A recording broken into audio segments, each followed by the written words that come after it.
Bom dia aos queridos casais. Bom dia aos casais, sejam todos bem-vindos a essa quarta semana de Casal Ebenezer em 2022. Hoje nós iremos meditar em 1 Coríntios 7, do 1 ao 5. Quanto ao que me escrevestes, é bom que o homem não toque em mulher, mas por causa da impureza cada um tem a sua própria esposa, e cada uma o seu próprio marido. O marido conceda à esposa o que lhe é devido, e também, semelhantemente, a esposa ao seu marido. A mulher não tem poder sobre o seu próprio corpo, e sim o marido. E também, semelhantemente, o marido não tem poder sobre o seu próprio corpo, e sim a mulher. Não vos priveis um ao outro, salvo talvez por mútuo consentimento, por algum tempo para vos dedicardes à oração, e novamente vos ajuntardes, para que Satanás não vos tente por causa da incontinência. O título do devocional de hoje é Prazer Sexual é igual a satisfação mútua. O sexo é uma experiência a dois e, portanto, o prazer também deve ser. Ambos devem conversar e concordar quanto ao comportamento sexual, carícias, posições durante as relações. Enfim, sobre todo procedimento erótico. Às vezes há barreiras sobre posturas a serem adotadas no ato sexual, mas na Bíblia não existe sequer uma proibição a respeito de qualquer posição específica. O importante é haver comunicação, diálogo entre o casal sobre o que produz mais prazer para ambos.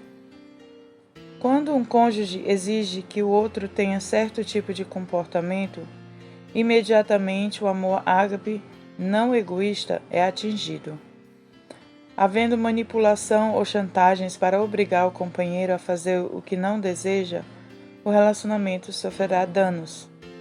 A relação íntima de um casal desenvolve-se através de um longo período.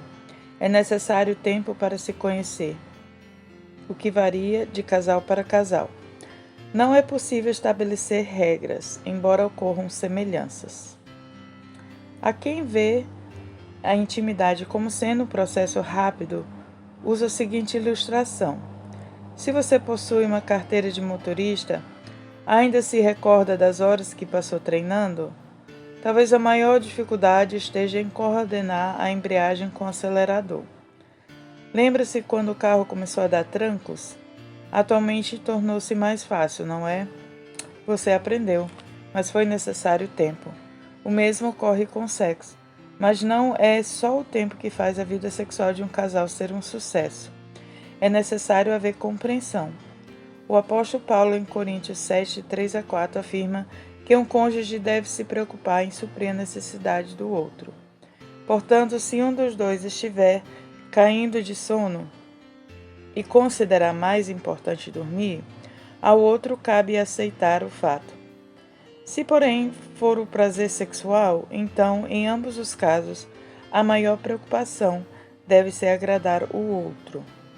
Para isso, é necessário que haja adequação, coordenação e compreensão recíprocas. Eu quero fazer 5 considerações sobre sexo no casamento. A primeira é: sexo não é para ser aliviador de estresse. Há algumas pessoas que pensam que sexo é uma forma de aliviar estresse, né? Não para nós crentes, nós que entendemos que o sexo é o momento sublime da intimidade do amor do casal. Se você quer aliviar estresse, vá caçar, vá pescar, vá jogar bola, vá correr, vá para academia, vá fazer alguma outra coisa que alivie seu estresse. Caso contrário, o seu cônjuge vai se sentir apenas um objeto usado por você. Esse é o problema. Segundo, sexo não é solucionador do desejo imoral. Eu já ouvi pessoas dizerem que querem casar porque não se aguentam, então preferem casar que é para não viver abrasado. Usam mal o texto da palavra de Deus. O sexo no casamento é uma forma que Deus deu para que homens e mulheres possam viver em santidade, mas não é um solucionador do desejo imoral. O desejo imoral é um problema do coração. Tanto é que casais que tiveram problemas na área sexual antes de casarem, isso é, praticaram fornicação ou defraudação, tiveram envolvimento de questões sexuais antes do casamento, tiveram problemas no casamento. Eu não conheço um casal que tiveram problemas antes de casarem na sua relação sexual, seja de que nível for, que não tiveram dentro do casamento problemas também na área sexual, inclusive traição. Então, o sexo ele não é um solucionador do desejo moral. O desejo moral é solucionado através de uma vida de santidade e entrega total a Deus, buscando uma solução espiritual para esse problema. Terceiro, nem tudo é lícito no casamento em relação a sexo. Há pastor que diz isso, mas não é. Há dois delimitadores claros na palavra de Deus. Primeiro, o sexo não pode ser com desejo lascívia, isto é, a relação sexual não deve ter como idealizadora as ideias do mundo, principalmente do mundo pervertido.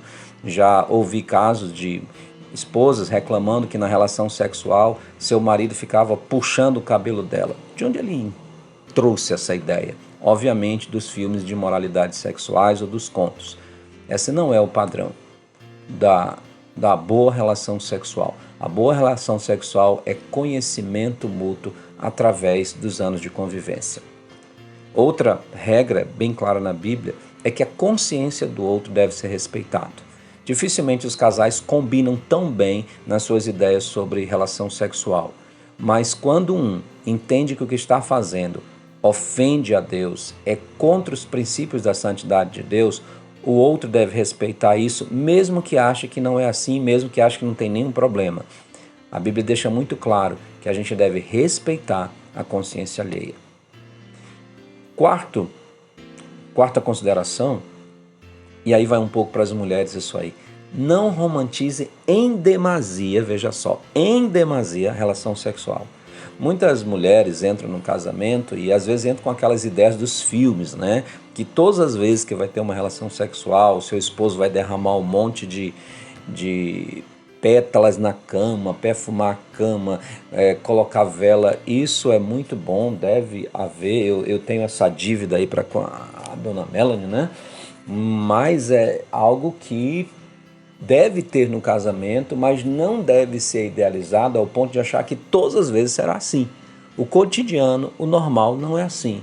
Então, irmãs, saibam que a relação é um tempo de intimidade, um tempo de amor, um tempo precioso, mas nem todas as vezes. Eu diria até que são raras vezes que as coisas acontecem nesse nível que os filmes apresentam, que as novelas apresentam. Por essa razão, a relação sexual é um tempo muito bom, de muito amor, de muita intimidade, de muito carinho, mas a gente tem que ter cuidado para não romantizar em demasia esse momento do casal.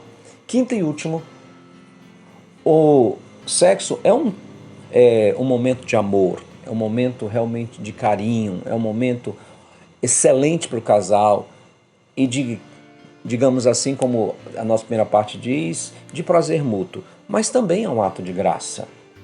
Isso quer dizer que pode ser que os dois não estejam no mesmo nível de envolvimento naquele momento ou de sensação, mas devem conceder com graça esse momento, esse prazer para o outro.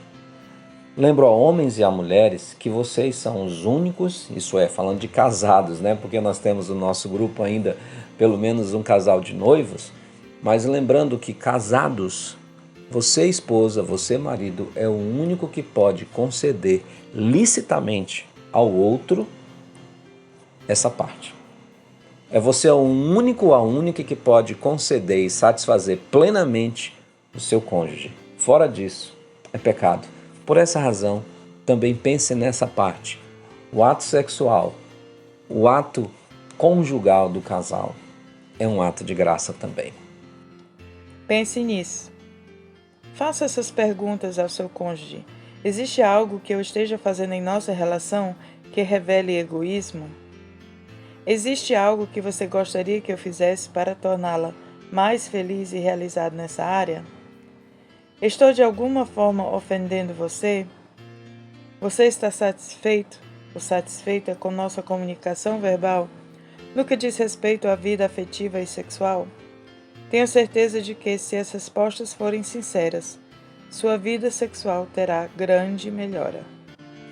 Que Deus nos abençoe e que nos guarde no seu amor.